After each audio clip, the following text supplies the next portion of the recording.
بسم الله الرحمن الرحیم.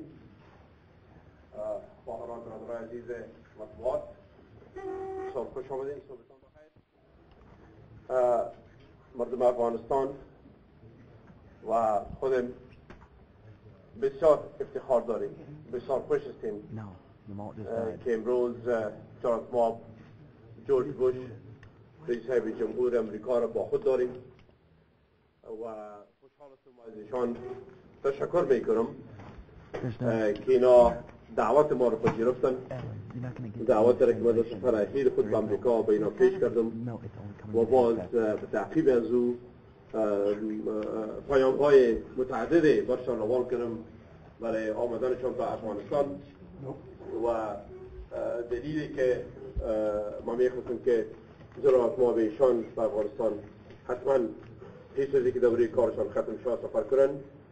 البته این بوده که میخواستم که از جانب مردم افغانستان از جناب ما به ایشان تشکر کنم و ابراز قدردانی خود کرده باشیم و از مساعدت هایی که اینا به افغانستان کردن، از آزادی که اینا به افغانستان آوردن و از ترک و مکتب و کلینیک و صحت و تمام پیشرفت‌های اجتماعی و اقتصادی که ما داشتیم به خاطری بوده که جناب ما به ایشان و مردم امریکا چیزی را که اینا در امریکا تکس پیر مانی برس میگن، پول مالیه دهندگانشان که از خواری و زحمت و عرقریزی شبانه روزی مردم امریکا به دست میآید، او تکس پیر منی رو پیسه عرقریزی خود اینا به مردم افغانستان میتن، به هزارها میلیون دلار به ما اینا کمک کردن.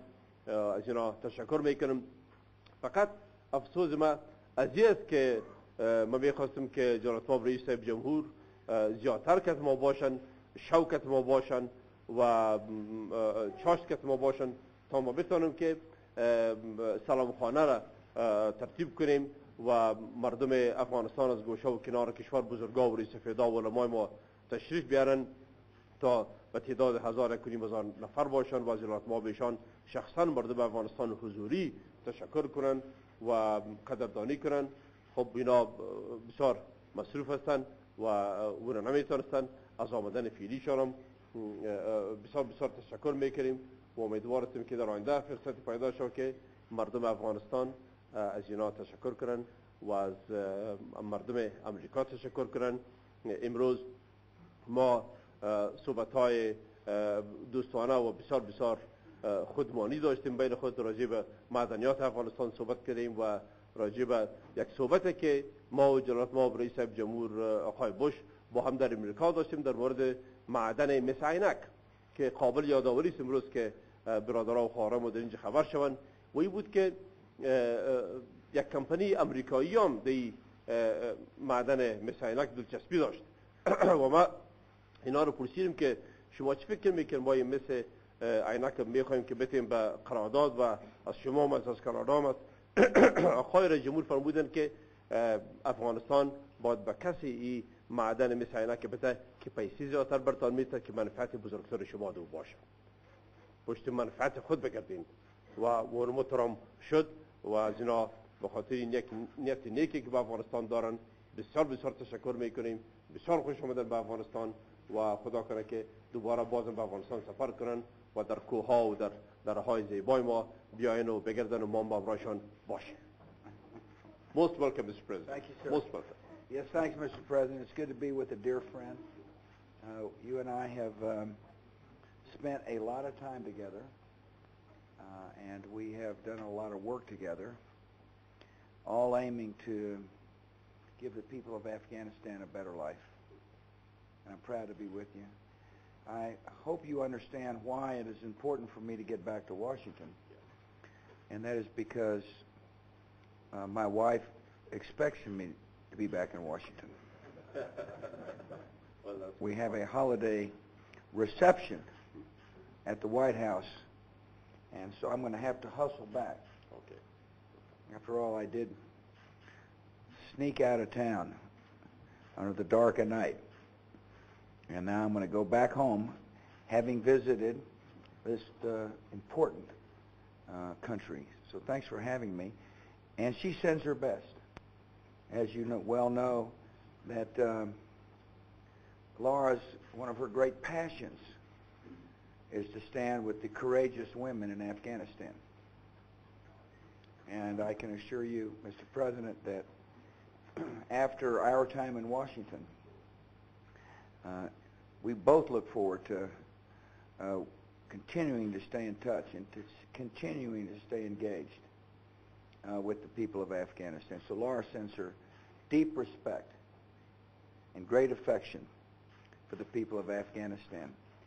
I was thinking right before we landed, how much Afghanistan has changed since I have been the president. Sometimes it's hard when you're, in the midst of a difficult situation. It's hard to get perspective.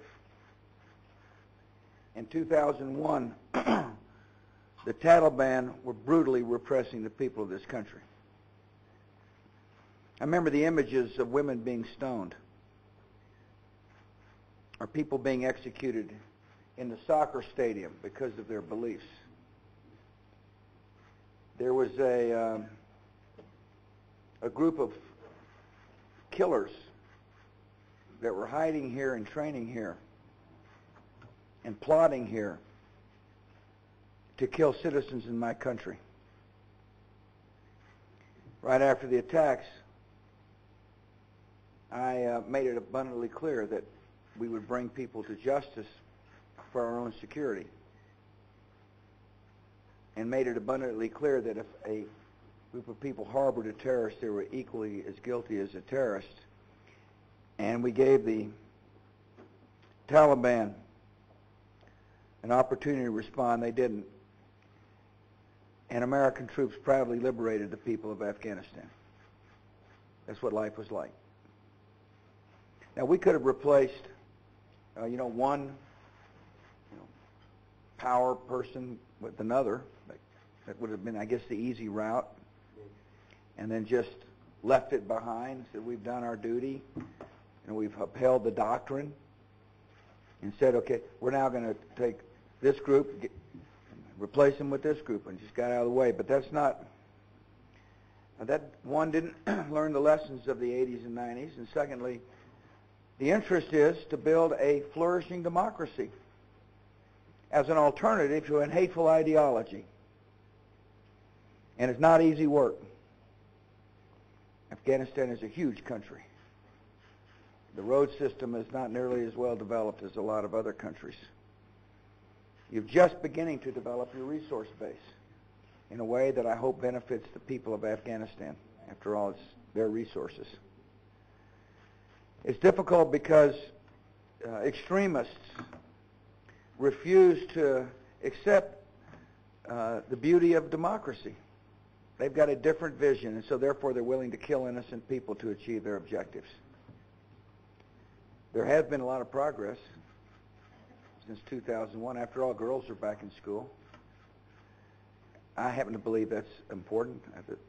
As the father of twin girls, I couldn't imagine living in a society where my little girls couldn't have a chance to realize their God-given potential. You've got boys flying kites again in Afghanistan. You've got health clinics up all across the country. The President was telling me of a health clinic in the remote northeast region of Afghanistan, a place where it had been unimaginable. Yeah. The economy's more than doubled in size. It needs to double in size again and then double in size again, no question. But it has doubled in size. Security forces are growing stronger. You got good people in Afghanistan who are, want to work to provide security so that a political process can grow behind it. Now, there's been good progress made. There are a lot of tough challenges. One of the great interesting things that I'll be watching, since I believe so strongly in democracy, are the upcoming elections. And I've talked to, General McKernan, who's told me that about the strategy, along with Ambassador Wood, about the strategy to help the Afghan folks and military and political leaders, get the elections up and running. And it's going to be an exciting time for the people of Afghanistan to go to the polls and be able to express their opinion. And I'm sure the press corps, the Afghanistan press corps, is looking forward to covering the election. It'll give you something to do in a very important part of your country's history. I told the President that you can count on the United States. Just like you've been able to count on this administration, you'll be able to count on the next administration as well. It's in our interest that Afghanistan's democracy flourish. It's in America's interest that we forever deny safe haven for people who still want to kill our citizens. And so, Mr. President, I come, bringing the greetings of the country. It has been a privilege to work with you over these years. I have come to admire you. I appreciate your service, and I wish you and the people of Afghanistan all the very best. Most welcome, Mr. President. It's our pleasure and honor. Thank you, sir. Most welcome.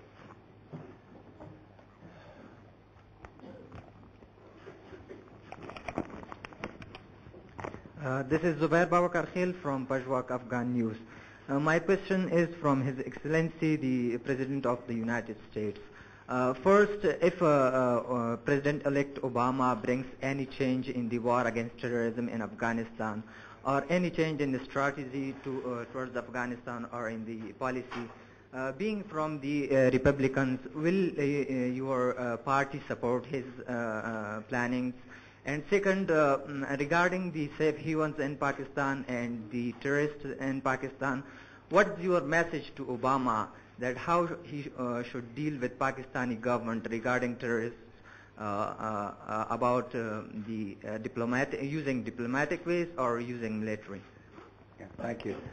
First, I am of a different political party than President-elect Obama, but I want him to succeed. I want him to do well. And to this end, we have worked hard to help the transition. Secondly, I think it is interesting that he has picked Secretary Gates, the Secretary of Defense under the last couple of years under my administration, who will be the Secretary of Defense under his administration. I think that should send a clear signal to the people of Afghanistan that the transition will be a smooth transition. I expect you'll see more U.S. troops here as quickly as possible in parts of the country that are being challenged by the Taliban. I remember when President Karzai and President Musharraf and I had the famous dinner at the White House. And the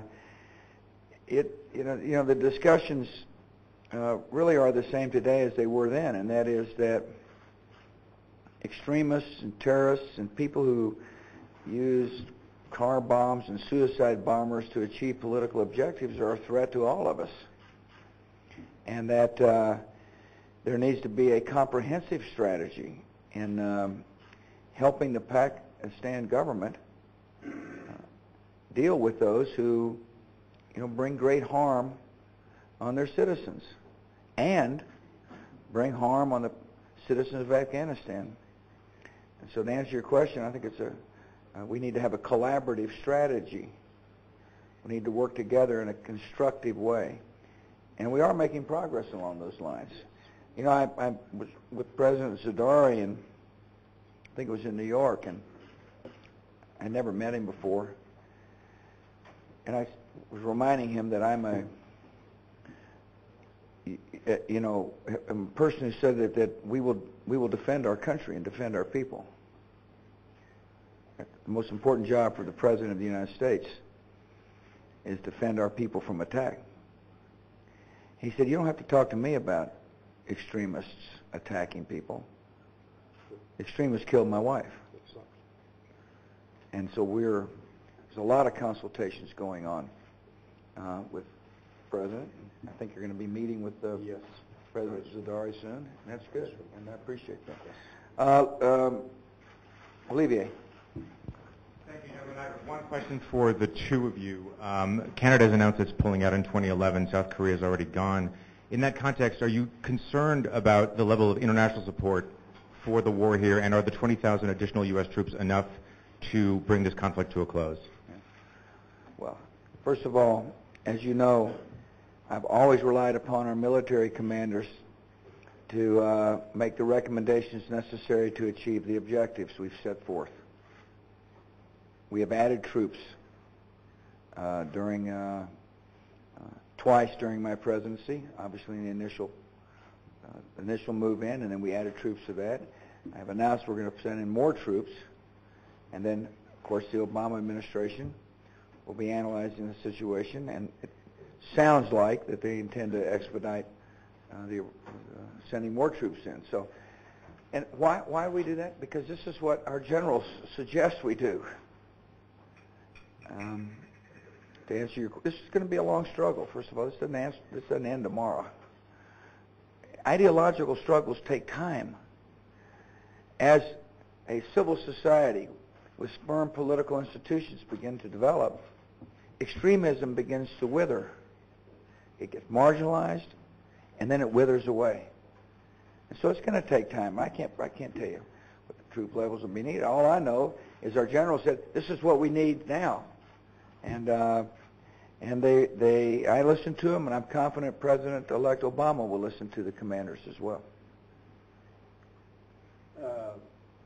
We are already very grateful to all those countries, nations who have come to help Afghanistan and who have already helped Afghanistan. Canada is among the countries that's the front runner in assistance to Afghanistan. Their plans to withdraw their troops by 2011 or 12 is not in contradiction to the understanding that we have with them. They will continue to assist us in various other forms in Afghanistan. What is important here is that while we are continuing to fight terrorism and to bring institutional strength and stability to Afghanistan with an improved economy and improved governance and services delivered by the government, we also work on enabling Afghanistan to eventually stand on its own feet. The Afghan people don't want to be a burden on the international community forever. And we are grateful already that the international community is helping us in blood and their taxpayers' money. We are grateful to Canada. We are grateful to all other countries as partners for building Afghanistan, for fighting terrorists who are the enemies of all of us. So we are happy in any form of assistance that the countries give us, and will be grateful for it. We'll pick up one more question, Mr. President. You'd like to continue? All those who want another question, raise your hand. I guess so, Mr. President.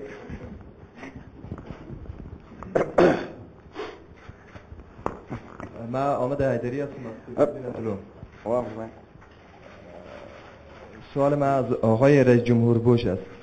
آقای رئیس جمهور بوش، در دوره کار شما جامعه جهانی نیروهای شما و متحدینتان به افغانستان آمد.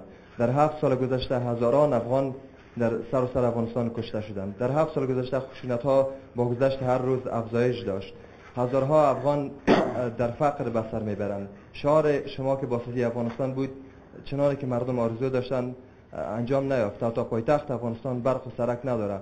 پایگاه‌های تروریست‌ها در اون طرف مرز هنوز هم فعال هستند. دستگیری اسامه بن لادن که هدف اساسی شما بود هنوز انجام نشد و هنوز اونا زنده هستند و گفته میشه که در مناطق مرزی پاکستان به سر میبرند. جواب شما برای مردم افغانستان چی است؟ و جناب رئیس جمهور، و یک سوال دیگه که در جریان 7 سال گذشته که جامعه جهانی امریکا و متحدین از اینا انجام ندادن چی است؟ کاری که میشد و نشد چی است؟ I respectfully disagree with you.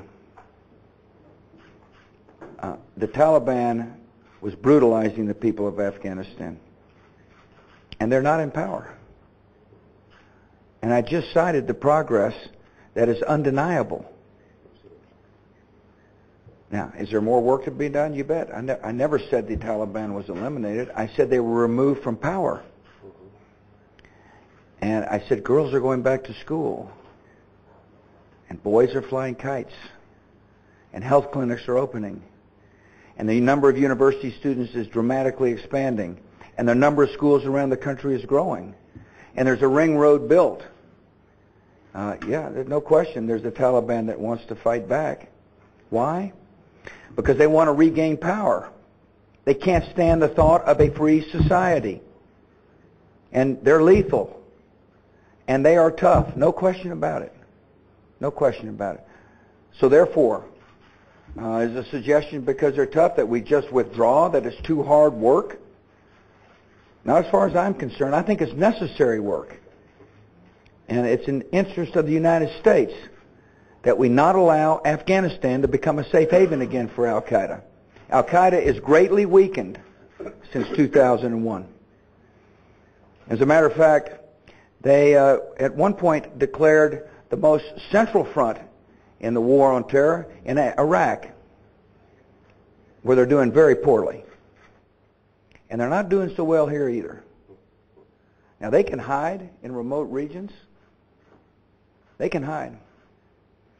But we will stay on the hunt. And we will keep the pressure on them. Because it's in the people, the peaceful people of Afghanistan's interest, just like it's in the interest of this country. And so, is there still difficult days ahead? Absolutely. But are the conditions a lot better today in Afghanistan than they were in 2001? Unquestionably, undoubtedly, they're better. برادر عزیز، انکشافات 7 سال گذشته افغانستان تا به امروز، یکی خود آزادی بیان و آزادی مطبوعات ما و دموکراسی افغانستان است که مجال انتقاد و بهتر خواستن در کشور ما الحمدلله آل وجود داره. آزادی از این وجود داره که بگیم که کار خوب نشده، آزادی از وجود داره که بگیم که بهتر باید میشد، آزادی از این وجود داره که زیادتر بخوایم، هم از حکومت خود، از نظام افغانستان که بر حق است، و هم انتقاد کنیم سر جامعه جهانی که بهتر میتونستن بکنن. اما حقیقتی است که قسمی که جناب ما رئیس جمهور گفتن که افغانستان از 2001 تا به امروز یک فاصله عظیم ترقی و بهبود طی کرده. یک فاصله عظیم ترقی و بهبود. اول شما در 2001 امی کشور ما یک کشور منزوی، یک کشور تنها، یک کشور بیچاره و متاسفانه بدنام جهان بود. کشوری بود که به اختیار ما نبود، به اختیار دیگران بود. کشوری که بیرقش در دنیا در اهتزاز نبود، کشوری که سفارت‌های کشورها در اینجا نبودن، کشوری که هیچ تماس با هیچ کسی نداشت، کشوری که مردمش از ترس و لرز از خانه‌ها خود بیرون برآمدن نمی‌تونست. امروز بیرق شما در سراسر جهان در اهتزاز، از امریکا گرفته تا ملل متحد تا تمام محافل جهانی را که افغانستان در اونجا حضور داره و قریب به 80 نمایندگی سیاسی کشورها و سازمان‌های ملل متحد در افغانستان وجود داره. پس یک پیشرفت عظیم افغانستان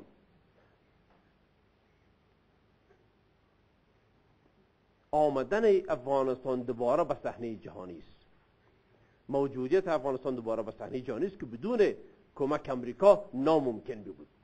فکر میکنه که ما از خود به این جاها رسیدیم یا کسی ما را کمک کرده؟ دوم، مردم که از سراسر افغانستان میان هر روز به امرای مثلا دنان چاشت میبینن، شما خبر دارید. من پرسانشان میکنم که برادر در ولسوالی شما امروز شما چند دکان دارید؟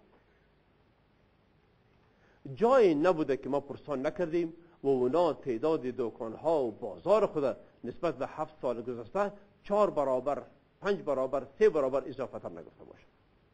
مثلا ولسوال علسای برتان مثال میارم. چند روز پیش با امرای ولسوالا اینجا تشریف آورده بودن و ما شما پرسان کردیم که در علسای 6 سال پیش چقدر دکان بود، 5 سال پیش چقدر بود، امروز چند است؟ ولسوال صاحب بالا صاحب هم گفتن که رئیس صاحب امروز 380 دکان داریم. گفتیم چند سال پیش چند داشتی؟ گفت هیچ. اصلا نه ولسوالی بود، نه دکان بود، نه تعمیر بود، نه مکتب بود. آره تعمیرهای ولسوالیش است، آره مکتبش است، آره 380 دکان دار.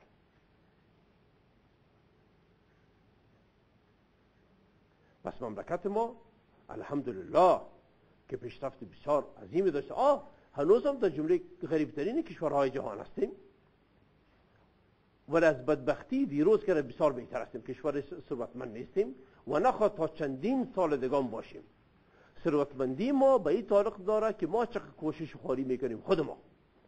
من که همیشه ما برش گفته میرم در محافل و در مجالس که افغانها باید با پای خود استاد شوند و از اسارت ذهنی که از دیگرها همیشه کمک میخوایم خود خلاص کنیم. به این منظور است که اینا امریکا و جامعه جهانی تهداب برای ما گذاشتن. سر از تهداب بسیار قوی که ناگذاشتن ما باید بنای زندگی مرفه و خوب آینده خود داشته باشیم.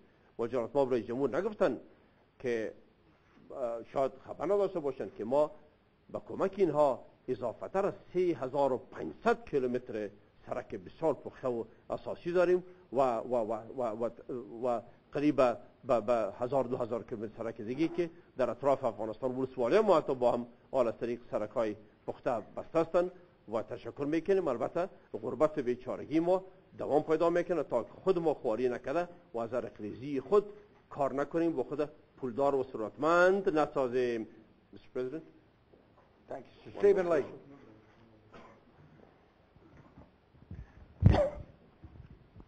Thank you, Mr. President. If I could ask President Karzai first, we just came from Iraq where they've signed an agreement outlining a security arrangement, and it includes a withdrawal of American forces within 3 years. I wonder if you envision a similar kind of arrangement where would you like to see a scheduled withdrawal or a timetable of withdrawal for the foreign forces who are in Afghanistan? Thank you. Well, sir, Afghanistan is in a cooperative arrangement with the United States and the rest of the international community. The decision in Afghanistan is to continue our cooperation with the international community till we have defeated terrorism and extremism and the threat that emanates from them to us, to our neighbors, and to the rest of the world. And Afghanistan will not allow the international community leave it before we are fully on our feet, before we are strong enough to defend our country, before we are powerful enough to have a good economy, and before we have taken from President Bush and the next administration billions and billions of more dollars. No way that they can let you go. Yeah. You better hurry up, in my case. Thank you, sir. Welcome. Thank you all. Thank you. Take care. Yeah. Thank you very much. Thank you. Thank you.